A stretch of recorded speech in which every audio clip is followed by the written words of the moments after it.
அஸ்ஸலாமு அலைக்கும் வரஹ்மத்துல்லாஹி வபரகாத்துஹு. அல்ஹம்துலில்லாஹ் அல்ஹம்துலில்லாஹி நஹ்மதுஹு வ நஸ்தஈனுஹு வ நஸ்தக்ஃபிருஹு வ நஊது பில்லாஹி மின் ஷுரூரி அன்ஃபுஸினா வ மின் ஸய்யிஆத்தி அமாலினா. மை யஹ்திஹில்லாஹு ஃபலா முதில்ல லஹு வ மை யுضللஹு ஃபலா ஹாதிய லஹு. வ அஷ்ஹது அன் லா இலாஹ இல்லல்லாஹு வஹ்தஹு லா ஷரீக லஹு வ அஷ்ஹது அன்ன முஹம்மதன் அப்துஹு வ ரசூலுஹு அம்மா பஅத். கண்ணியத்திற்குரிய எல்லாம் வல்ல அல்லாஹு ஜல்லஷானஹு தஆலாவின் நல்லடியார்களே, ஆடை அணிவதில் பெருமை அடிக்கக்கூடாது. பெருமை இல்லாத வகையில் எந்த விதமான ஆடைகளையும் அணிந்து கொள்ளலாம் என்ற விவரங்களை சென்ற வாரம் நம்ம பார்த்தோம். இந்த பெருமை அடிக்கிற விஷயத்தை பொறுத்த வரைக்கும் ஆண்கள் பெரும்பாலும் ஆடையில் பெருமை அடிக்க மாட்டாங்க பெரும்பாலும். ஆனால் பெண்கள்கிட்ட இந்த பெருமை அடிக்கக்கூடிய தன்மை மிக அதிகமாக இருக்கிறது. தன்னிடத்தில் இருக்கக்கூடிய ஒரு ஆடையைப் போல மற்ற ஆள்கிட்ட இருக்கக்கூடாது என்று பெண்கள் நினைக்கிறாங்க. அவங்களோட சுபாவமாக அப்படி அமைந்திருக்கிறது. ஒரு வித்தியாசமான ஒரு ஆடையை கடையில் வாங்கினாங்கன்னு சொன்னால் எங்கே வாங்கினீங்கன்னு சொல்ல மாட்டாங்க. ஏன்னுட்டு அது அவங்களும் வாங்கிட்டு என்ன செய்கிறது, இந்த ஆடை என்கிட்ட மட்டும்தான் இருக்கணும் அப்படிங்கிற மாதிரிலாம் ஒரு மனப்பான்மை பெண்களுக்கு என்ன இருக்குன்னு கேட்டால், அந்த ஆடையில் இந்த ஆடை என்னிடத்தில் மட்டும்தான் இருக்கிறது. அப்படி ஆடையாக இருக்கட்டும் ஆபரணங்களாக இருக்கட்டும் எல்லாத்துலேயுமே இந்த ஆடை என்பதை வைத்து பகட்டு காட்டுவது பெருமை அடித்தல் என்பது பெண்கள்கிட்ட தான் ஜாஸ்தியாக இருக்குது. அது நரகத்தில் கொண்டே தள்ளிருங்கிற அளவுக்கு ஒரு பெரிய குற்றம். அது அல்லாஹ் பெருமை அடிப்பவர்களை விரும்பவே மாட்டான் என்ற லா யுஹிப்பு குல்ல முஹ்தாலின் ஃபஹூர், பெருமையும் கர்வமும் கொண்டவர்களை அல்லாஹ் நேசிக்க மாட்டான் என்றெல்லாம் அறிந்து வைத்திருக்கிறோம். இதெல்லாம் ஆண்களுக்கு உள்ளது மாதிரியே நம்ம கடந்து போயிட்டுருக்குறோம். ஆண்கள்கிட்ட இந்த மாதிரியான தன்மை ரொம்ப கம்மியாக இருக்கிறது.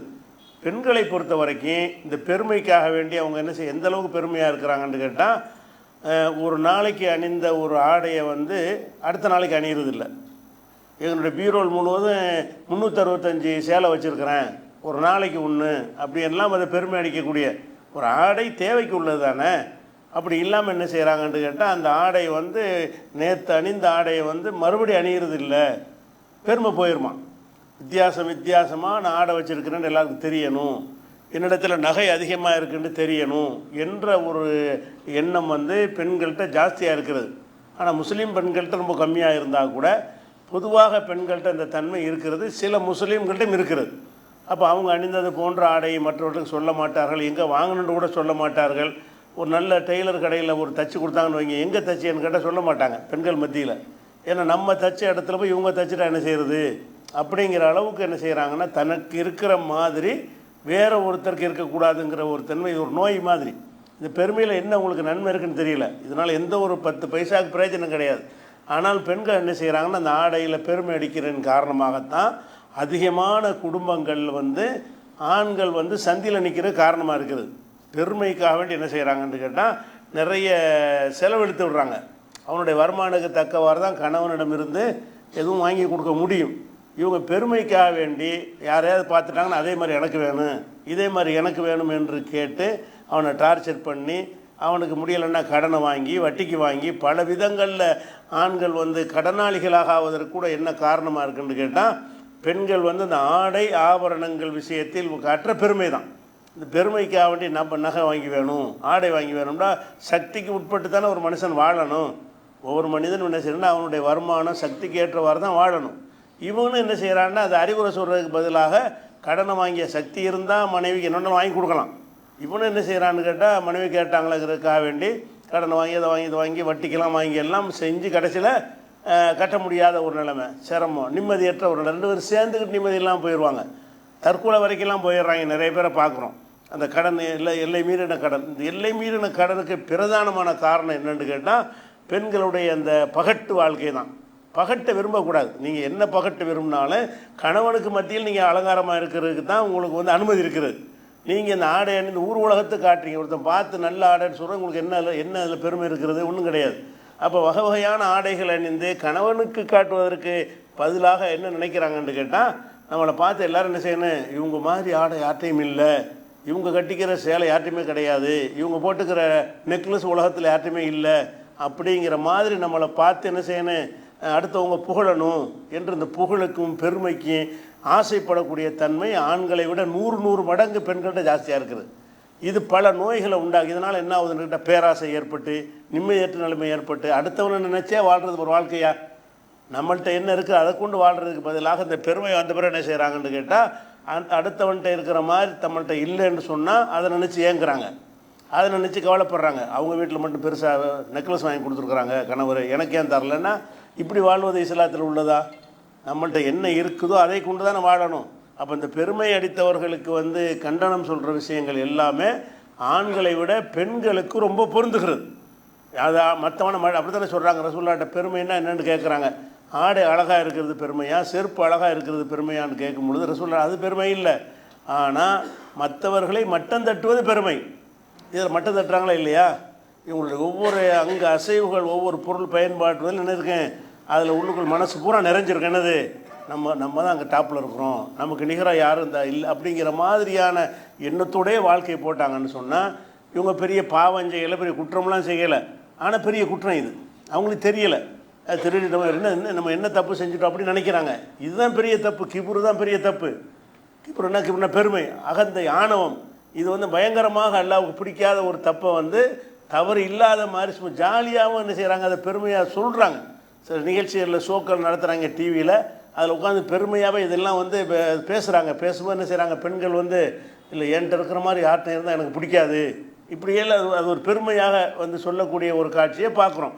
யாராவது ஒரு நகையை போட்டிருந்தாங்கன்னா அதை பார்த்தோன்னா இதே மாதிரி நமக்கு வேணும், இதை விட ஜாஸ்தியாக நாங்கள் ஆசைப்படுவோம், இப்படியெல்லாம் அவங்கள ஓப்பனாக ஸ்டேட்மெண்ட் கொடுக்கக்கூடிய டிவி ஷோக்கள் எல்லாம் நடந்து கொண்டிருக்குது. இதெல்லாம் பார்க்கக்கூடிய நேரத்தில் இது முதல்ல ஒரு நேர்மையற்ற ஒரு செயல். நம்மள்கிட்ட என்ன இருக்குது அதை கொண்டு வாழணுமே தவிர இல்லாத ஒன்றுக்கு ஆசைப்படுவது ஒரு நேர்மை இல்லாத செயல்கிறது ஒன்று. ரெண்டாவது விஷயம் என்னென்னு கேட்டால் இது அவங்க நிம்மதியை குலைச்சிடும். இந்த எண்ணம் வந்துச்சுன்னு சொன்னால் அவங்களுடைய குடும்ப வாழ்க்கையை ஒட்டுமொத்த நிம்மதியும் குலைந்து இருக்கிறதே கொண்டு அல்லாஹ் என்ன தந்திருக்கிறானோ அதை கொண்டு நீங்கள் எப்படி வேணாலும் வாழ்ந்துட்டு போகலாம். அந்த தன்மை பெண்கள்கிட்ட இல்லாமல் போகிறதுக்கு காரணம் என்னென்னு கேட்டால் ஒரு தேவைக்காக வேண்டிய அத்தியாவசிய தேவைக்காக வேண்டியதை அவங்க கேட்கல, பெருமைக்கு தான் கேட்குறாங்க. இந்த பெருமைக்காக வேண்டி உள்ள அந்த தன்மையை அவங்களும் மாற்றிக்கொள்ளணும் என்பதை கூடுதல் தகவலாக சொல்லிக்கொண்டு இந்த ஆடை சம்பந்தமாக இன்னும் சொல்ல வேண்டிய விஷயங்கள் என்னென்னு கேட்டால், இப்போ நபிகள் நாயகம் ஸல்லல்லாஹு அலைஹி வஸல்லம் அவர்கள் பலவிதமான ஆடைகள் அணிந்திருக்கிறார்கள் என்று நீங்கள் ஹதீஸில் பார்க்குறீங்க. பலவிதமான ஆடைகள் அணிந்தார்கள் என்று சொன்னால் அந்த ஆடையெல்லாம் சுன்னத்து, ரசூலுல்லாஹ் அதை அணிஞ்சதுனால் நம்மளும் அணியணும் என்கிற மாதிரியான ஒரு எண்ணம் அதிகமான மக்கள்கிட்ட இருக்குது. இப்போ ரசூல் ஸல்லல்லாஹு அலைஹி வஸல்லம் ஒரு பொருளை விரும்பி சாப்பிட்டாங்கன்னு வைங்க, அதை சாப்பிட்ற சுன்னத்துன்னு விளங்கிடுவாங்க. ரசூலுல்லாஹ் சுரக்காய் விரும்பி சாப்பிடுவாங்க, உடனே அந்த ஹதீஸை பார்த்தோன்னே சுரக்காய் சாப்பிடுவது சுன்னத்து, நம்மளும் அதை சாப்பிடணும், இப்படி புரிந்து கொள்ளக்கூடிய ஒரு தன்மை அதிகமான மக்கள்கிட்ட இருக்க. ஆடையாக இருந்தாலும் சரி, அணிகலன்களாக இருந்தாலும் சரி, பயன்படுத்தின பொருளாக ரசூலுல்லாஹ் வெள்ளி மோதிரம் போட்டாங்கன்னா வெள்ளி மோதிரம் போடுறது சுன்னத்து, இப்படி சொல்லக்கூடியவர்கள் சமுதாயத்தில் அதிகமாக இருக்கிறார்கள். அதனால் இப்போ ரசூல் ஸல்லல்லாஹு அலைஹி வஸல்லம் தலப்பா கட்டினாங்கன்னு வருது. தலப்பா கட்டின சுன்னத்து மார்க் அறிஞர் செய்கிறாங்க. ரசூலுல்லாஹ் தலப்பா கட்டி இப்போவும் கட்டியிருக்கல, ஆனால் தலைப்பாயை கட்டியிருக்கிறார்கள். தலப்பா கட்டின அதிசை வச்சு என்ன செய்வாங்க, தலப்பாயை கட்டுவது சுன்னத்து, அது மார்க்கத்தில் ஒரு நன்மை கிடைக்கும், அப்படியெல்லாம் விளங்கி இருக்கக்கூடிய ஒரு காட்சியை பார்க்குறோம். அதனால் இதுக்கு ஒரு பொதுவான ஒரு இஸ்லாத்தில் ஒரு விதி இருக்குது. அந்த விதியை நீங்கள் தெளிவாக விளங்கிட்டீங்கன்னு சொன்னால் இதெல்லாம் எப்படி புரிஞ்சிக்கிறதுங்கிற ஒரு எளிதாயிரும்.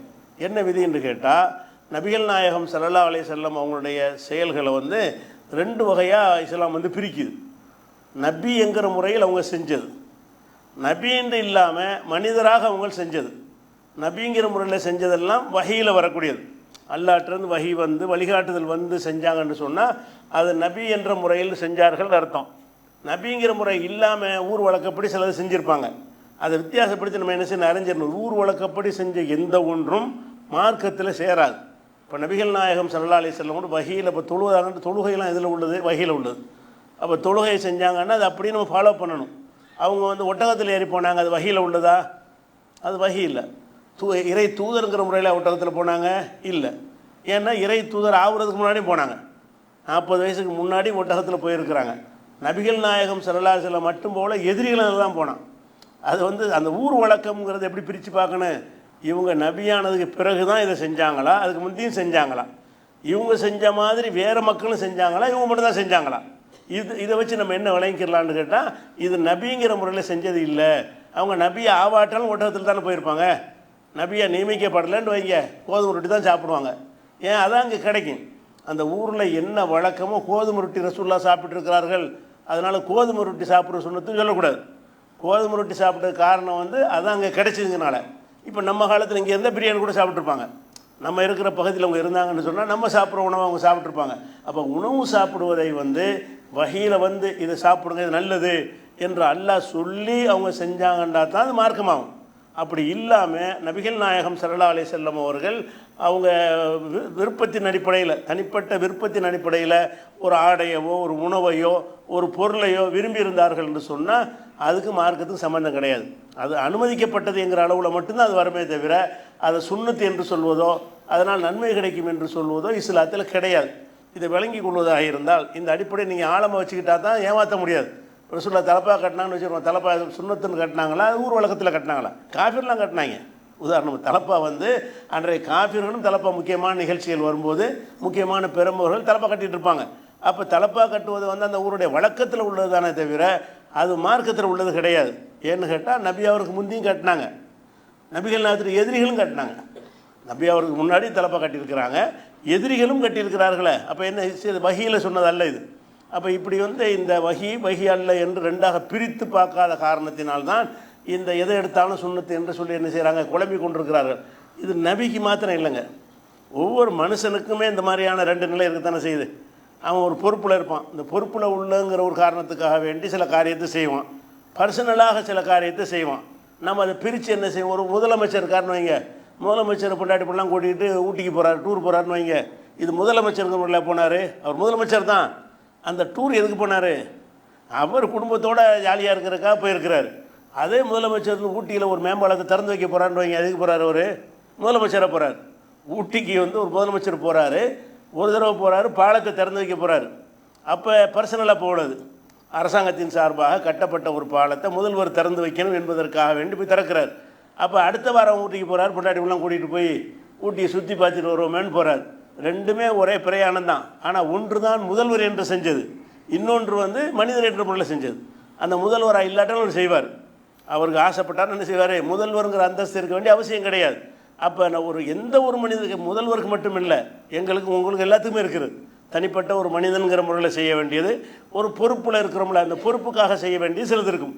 அப்போ ஒரு பிரதமர் கையெழுத்து போட்டார்னு கடிதம் எழுதுறாருன்னு வைங்க, பிரதமர் வந்து அமெரிக்கா ஜனாதிபதி கடிதம் எழுதுறாரு, எந்த அடிப்படையில் எழுதுறாரு, பிரதமருங்கிற பொருள் எழுதுறாரு. அமெரிக்க ஜனாதிபதிக்கு இந்திய ஜனாதிபதி பிரதமர் கடிதம் எழுதுறான்னு சொன்னால் பிரதமர் என்கிற முறையில் ஒரு கோரிக்கை எடுத்து கடிதம் எழுதுறாரு. அதே பிரதமர் என்ன செய்கிறாருன்னா அவரோட அண்ணனுக்கு ஒரு கடிதம் எழுதுறாரு, நல்லா இருக்கிறியாப்பா, சாப்பிட்டியா, அப்படி அண்ணனுக்கு கடிதம் எழுதுறாரு. இது என்ன பிரதமர் எழுதுனதா? அண்ணனுக்கு விசாரித்தல் என்பது இயல்பில் உள்ளது. அவர் பிரதமராக இருந்தாலும் எழுதுவார், இல்லாட்டாலும் எழுதுவார். அப்போ இந்த நம்ம ஒவ்வொரு மனிதனுக்கும் இந்த மாதிரி இருக்கிறது. ஆனால் மார்க்க விஷயத்தில் மட்டும் இந்த வித்தியாசம் விளங்காமல் இருக்கிறோம். நபிகள் நாயகம் ஸல்லல்லாஹு அலைஹி வஸல்லம் அல்லாஹ்வுடைய தூதர்னு சொன்னாலும் அவங்க செஞ்ச எல்லா மார்க்கும் கிடையாது, தூதர்ன்னு சொன்னது மட்டும்தான் மார்க்கம். எது தூதுத்துவம் என்ற அடிப்படையில் செஞ்சார்களோ அது மட்டும்தான் மார்க்கத்தில் வருமே தவிர அது இல்லாமல் அவங்க செஞ்ச எந்த ஒரு காரியமாக இருந்தாலும் சரி அது அந்த நாட்டு ஊர் வழக்கப்படி செஞ்சாங்க. அவங்க செஞ்ச மருத்துவத்தெல்லாம் எடுத்துங்க, ரசூலுல்லாஹ்வுடைய காலத்தில் பல விதமான மருத்துவங்கள் செஞ்சாங்க, அதெல்லாம் வகையில் செஞ்சாங்க. நபி வழி மருத்துவம்னு புத்தகம் போட்டுருக்குறாங்க, அது வைத்தியம் போட்டு நபி வழி மருத்துவம் செய்யப்படும். நபி என்ன டாக்டராக வந்தாங்க, மருத்துவம் சொல்லிக் கொடுக்குறக்கால அனுப்பி வச்சான்.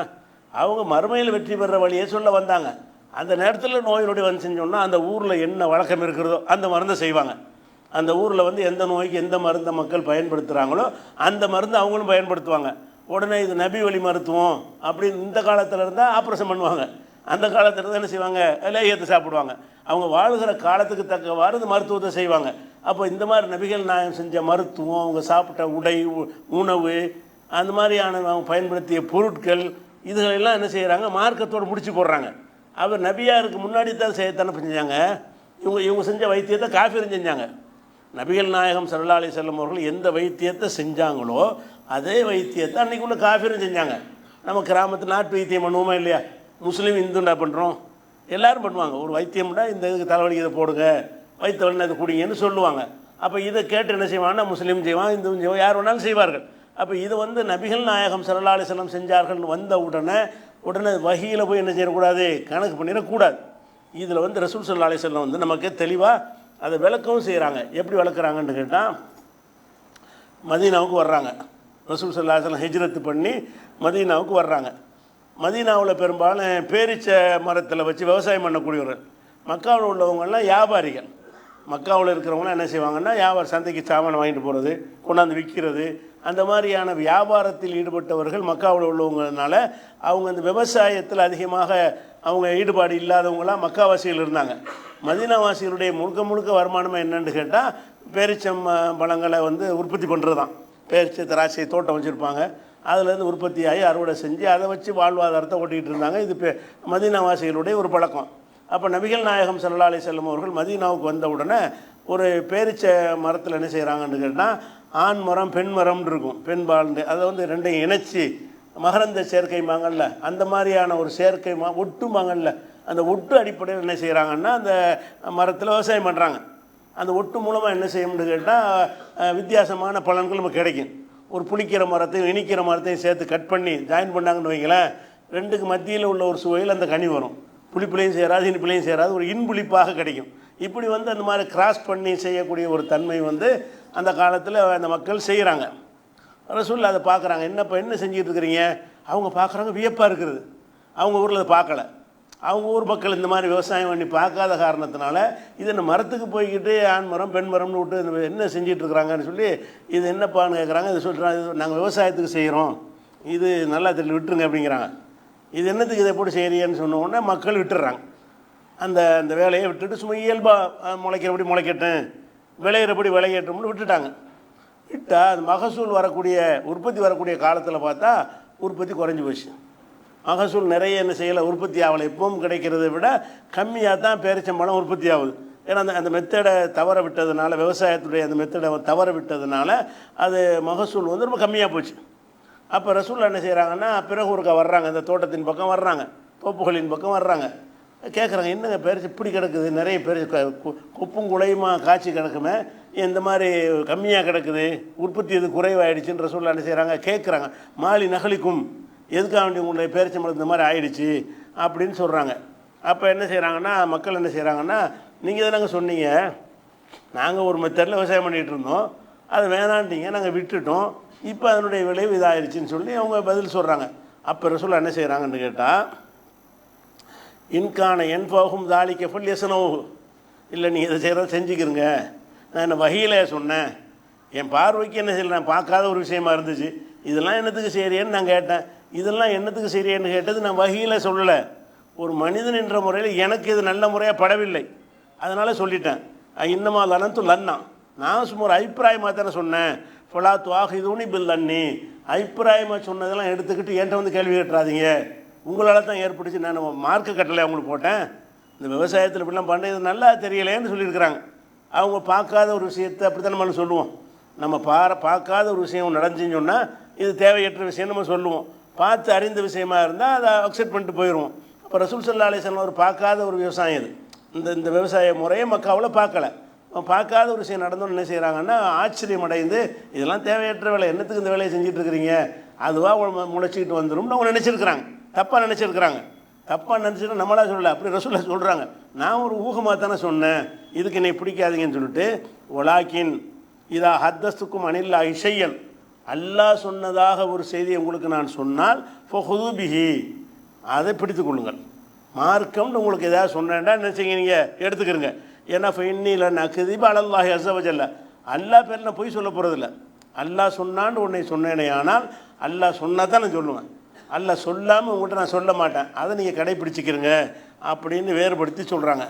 அதே மாதிரி இன்னொரு அதே சம்பவத்திலேயே அவங்க பயன்படுத்தின இன்னொரு வார்த்தை என்னென்னு கேட்டால், இன்னமான பஷருன், நான் ஒரு மனுஷன், அல்லாஹ்வுடைய தூதராக இருந்தால் மனுஷன் தானே, நான் ஒரு மனிதன், இதை அமர்த்துக்கும் செய்யுமின் தீனிக்கும், உங்களுடைய தீன் சம்பந்தமாக எதையாவது நான் கட்டளையிட்டால், மார்க்க சம்பந்தமாக உங்களுக்கு எதாவது நான் கட்டளையிட்டால் ஹுதூபிஹி, அதை நீங்கள் பிடித்து கொள்ளுங்கள், அதை கண்டிப்பாக எடுத்துக்கிறணும். மார்க்கம்னா நானாக சொல்ல மாட்டேன், அல்லாஹ் சொல்லி தான் சொல்லுவேன், அதை எடுத்துக்கிறங்க.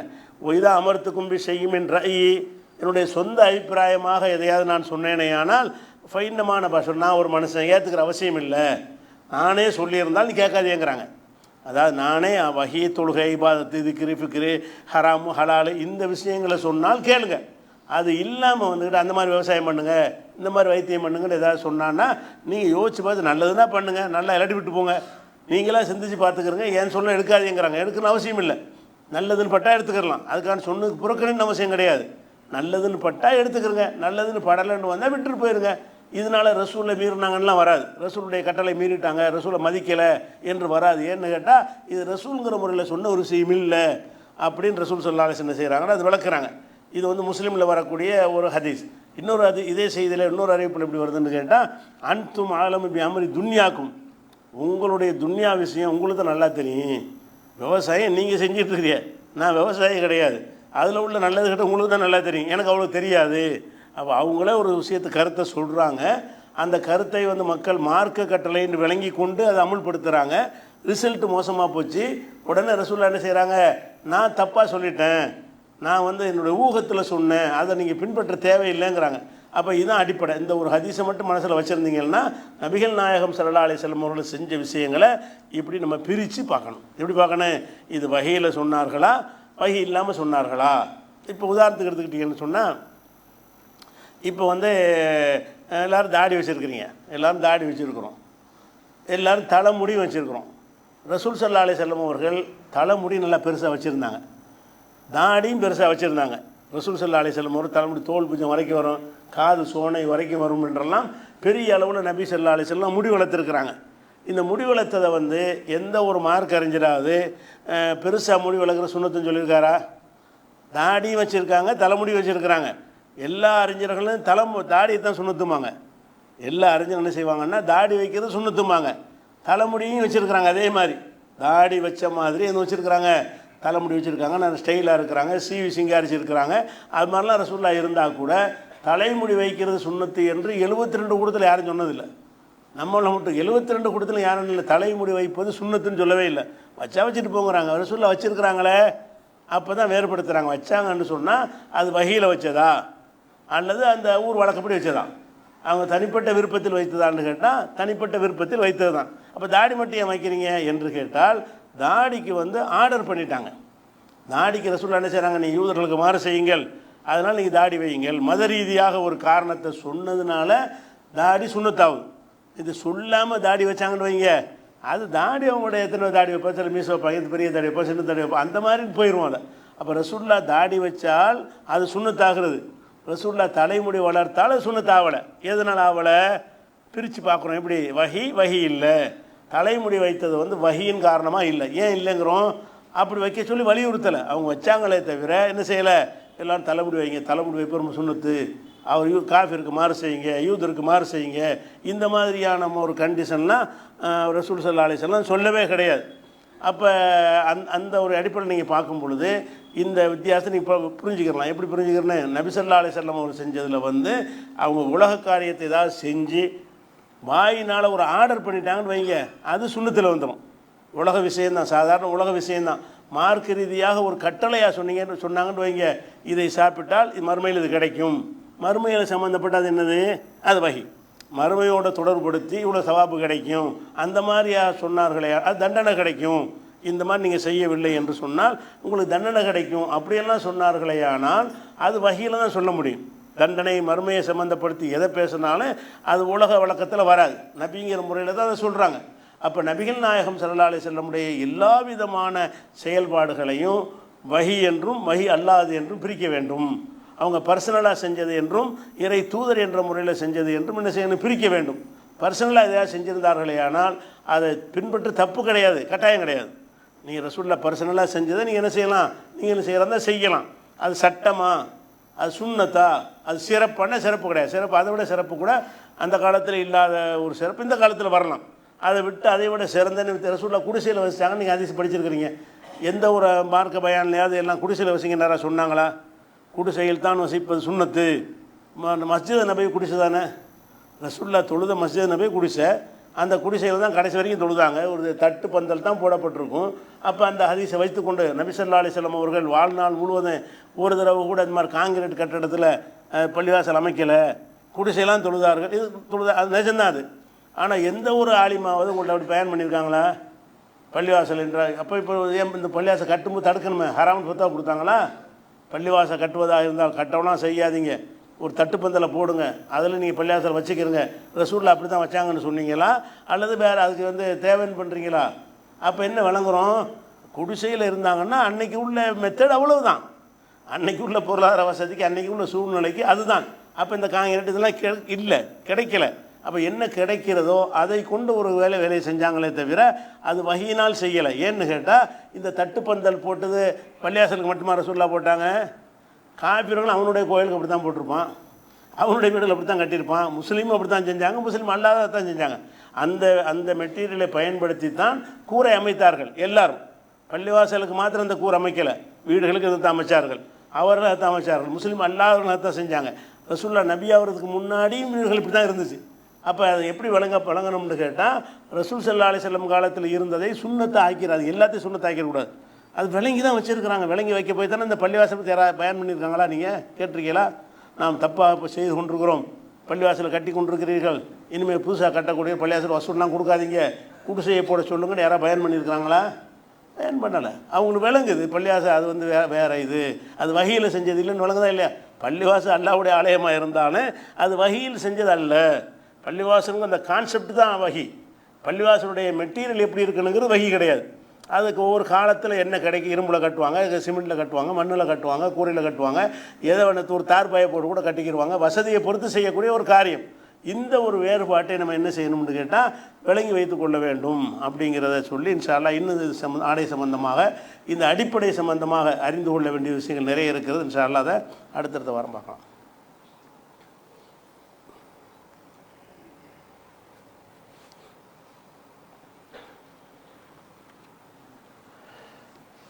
அன்பிற்குரிய சகோதர சகோதரிகளே, இப்போ இந்த ஈரான், இஸ்ரேல், அமெரிக்காவுடைய அந்த யுத்தங்களுக்கு பிறகு ஒரு இந்திய மக்கள் மீது உலக நாடுகள் மத்தியில் ஒரு தப்பான பார்வை ஏற்பட்டிருக்கு.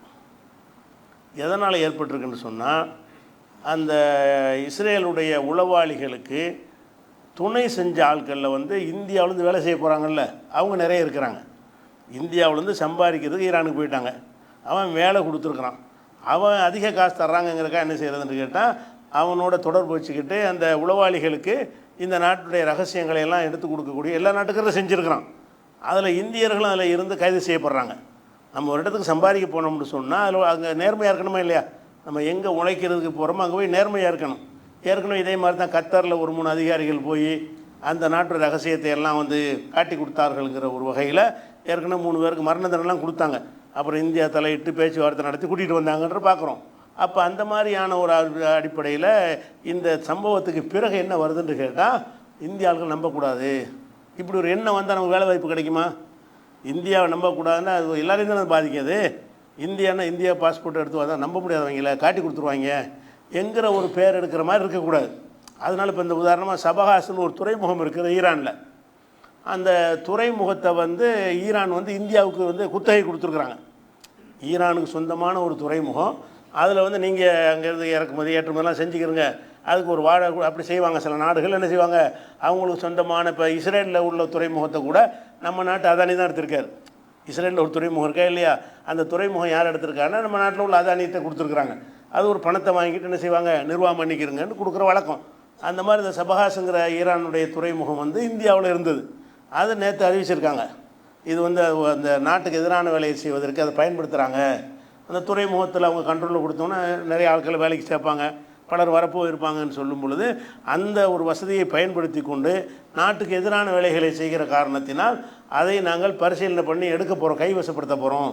ஏன்னா அவங்கள்ட்ட குத்தகை தானே கொடுத்தாங்க, விற்பனை செய்யலை, நீங்கள் காலி பண்ணிக்கிறங்க. அப்போ நம்பி நம்மள்கிட்ட ஒருத்தன் ஒப்படைச்சவன் காலி பண்ண சொல்கிறான்னு சொன்னால் நம்ம எந்த மாதிரியான அதுக்கு அந்த அரசாங்கம் காரணம் கிடையாது, இந்திய மக்களுடைய மனநிலை தான் காரணம். இந்த மாதிரி சம்பாதிக்க போனவர்கள் அந்த நம்ம எந்த நாட்டுக்கு போகிறோமோ அந்த நாட்டுக்கு விசுவாசமாக இருக்கணும். அவன் வேலை செய்கிற கடையில் வேலைக்கு செய்கிறோமா அந்த கடைக்கு விசுவாசமாக இருக்கணுமா இல்லையா? நம்ம எந்த இடத்துல இருக்கிறோமோ அவர் யார் நமக்கு ஊதியம் தருகிறார்களோ அவர்களுக்கு உண்மையாளர்களாகவும் நேர்மையாளர்களாகவும் தான் இருக்கிறது கடமை. அப்படி இருந்தால் தான் நம்மளை நம்பி மறுபடியும் வச்சுருப்பாங்க. அவங்க என்ன செய்கிறாங்கன்னா பகிரங்கமாகவே மொசாத்துக்கு தகவலை கொடுத்து இந்த இடத்துல அவன் இருக்கான், அந்த இடத்துல அவன் இருக்கான், இந்த அதிகாரி இங்கே தான் இருக்கார், அந்த அதிகாரி இங்கே தான் இருக்காருன்னு சொல்லி இந்த விஷயங்களை போட்டு தருவதற்காக லட்சக்கணக்கில் கொடுப்பாங்க. இந்த உணவுகளை வாங்குறது இந்த சம்பாதிக்கிறதை விட அதிகமாக கிடைக்கும். மாத சம்பளம் இதை வாங்குறாங்கல்ல, அதை விட பல பல மடங்கு அதிகம் கிடைக்கும் பொழுது விலை போயிடுறாங்க. விலை போனவர்களாக கைதும் செய்யப்பட்டிருக்கிறான், பல நாட்டுக்காரனும் கைது செய்யப்பட்டிருக்கிறான். ஆனால் இந்தியர்கள் அது பெருமையை நம்ம பெறணுமா இல்லையா? ஒரு இந்தியாக்காரனாக இருந்தால் நம்ம என்ன செய்யக்கூடாது? காட்டி கொடுக்குற வேலையை செய்யக்கூடாது. எங்கே இருக்கிறோமோ அதுக்கு விசுவாசமாக இருக்க வேண்டும். அந்த ஒரு இல்லாமல் செஞ்சதுனால என்ன செய்யணும், அந்த துறைமுகத்தை அந்த ஒப்பந்தத்தை கேன்சல் பண்ண போகிறோன்னு தெரிவிச்சிருக்கிறாங்க. அதுக்கு அர்த்தம் என்ன ஏன்னு கேட்டால், அதை நமக்கு ஈரானுக்கு எதிரான வேலைகளில் அது பயன்படுத்தப்படுகிறதுன்னு காரணம் சொல்கிறாங்க. ஈரானுக்கு எதிரான காரியங்களுக்கு அது பயன்படுத்தப்படுகிறது, அதனால் அதை காலி செய்ய போகிறோம்னு சொல்வார்களே. ஆனால் இது ஈரான் இந்தியா அந்த மாதிரி நீங்கள் பார்க்க இயலாது. பொதுவாக நம்ம மக்களுடைய நாணயம் நேர்மை இன்னைக்கு கேள்விக்குறியாக்கப்படுது. அப்படி ஆகக்கூடாது. ஈரானில் வந்த மாதிரி சர்வதேச நாடுகள் இப்படி ஏற்படுமா இல்லையா? இந்த செய்தி பரவணுச்சின்னு சொன்னால் எந்த ஒரு நாட்டுக்காரன் என்ன செய்வான், அப்படியே இந்தியாவில் கூப்பிடாது, எப்போ உள்ளே இருந்து காட்டி கொடுத்துருவாங்க. அப்போ காட்டி கொடுத்தான்ங்கிற ஒரு விஷயம் வரவே கூடாது. முஸ்லீமுடைய வாழ்க்கையிலையும் வரக்கூடாது, இந்தியர்கள்ங்கிற முறையில் வரவே கூடாது. ஏன்னு கேட்டால் அது எல்லாரையும் பாதிக்கும். வேலைக்கு எடுக்கும்போது இந்த இந்தியர்களை தவிரன்னு போட்டு விட்ருவாங்க. பெரும்பாலும் வேலைக்கு ஆள் எடுக்கும்போது என்ன செய்வான், எல்லாம் அப்ளை பண்ணலாம், இந்தியர்களை தவிரன்னு போட்டு விட்ருவான். அப்போ நம்ம ஏதோ ஒரு வேலை வாய்ப்பு தர்றான், நமக்கு ஒரு வாழ்க்கை அதை வச்சு ஓடுதுன்னு சொல்லும் பொழுது போகிற இடத்துல அவங்களுக்கு என்ன எதனால் இது வருதுன்னு கேட்டால், இவங்க நம்ம இஸ்லாத்துக்கு எதிரான ஒரு கருத்தை விதைச்சி மண்டையில் ஏற்றிட்டாங்களா, அந்த மாதிரி நிலையில் அவன் போகிறானா, போனவுடனே முஸ்லீம்களுக்கு எதிராக எதுனா செய்யலான்ற மாதிரியே போகிறான். எதனால் இந்த நிலைமை வந்துச்சு, ஆள்வோர் அந்த மாதிரி இருக்கிறதுனால, அந்த மாதிரியான கருத்தில் இருக்கிற காரணத்தினால முஸ்லீமுக்கு எதிராக என்ன வேணாலும் செய்யலாம். அவன் பள்ளியாசல் கூட இடிக்கலாம், அவன் வீட்டை கூட இடிக்கலாம், அவனை கொண்டு கூட செய்யலாங்கிற அளவுக்கு ஒரு கருத்துருவாக்கத்தை நாட்டில் ஏற்படுத்தின காரணத்தினால போகிறவன் மண்டையில் ஏறிடுச்சு. என்ன ஏறிடுச்சு, ஈரான் முஸ்லீம் தானே, முஸ்லீமுக்கு எதிராக என்ன செஞ்சா என்ன, அவங்கள அப்படிங்கிற ஒரு மனநிலை தான் காரணம். அப்போ அரசாங்கம் இதுக்கு பொறுப்பேற்றுக்கொள்ளணும். அப்போ அந்த மாதிரியான ஒரு அடிப்படையில் இந்தியாவுக்கு ஒரு பெரிய கேவலத்தை ஏற்படுத்தி இருக்கிறார்கள். இதில் இந்திய அரசாங்கம் கூடுதல் கவனம் செலுத்தி இந்த காட்டி கொடுக்குற இவர் என்ன செய்வாங்க தெரியுமா, அவங்க கைது பண்ண உடனே இவங்க தூதரத்தில் பேச்சுவார்த்தை நடத்துறது, எங்களை விட்டுருங்க, எங்களை கைது பண்ணாதே, தண்டிக்காதே. அப்போ என்னவா ஆகிறேன், இன்னும் நம்ம செய்யலாம், நம்ம அரசாங்கம் காப்பாற்றிடும், நம்ம துரோகம் பண்ணாலும் அரசாங்கம் பேச்சுவார்த்தை நடத்தி கூட்டிகிட்டு வந்துடுவாங்கன்ற எண்ணம் உண்டாகக்கூடாது. மாட்டினா மாட்டி தொலைஞ்சிருப்போம் கூட, அவங்கள சப்போர்ட் பண்ண மாட்டோம் அப்படிங்கிற அளவுக்கு ஒரு நாடு இருந்தால் தான் எல்லாரையும் நம்புவார்கள் என்ற ஒரு தகவலை கூடுதலாக தெரிவித்துக் கொள்கிறேன். அஸ்ஸலாமு அலைக்கும்.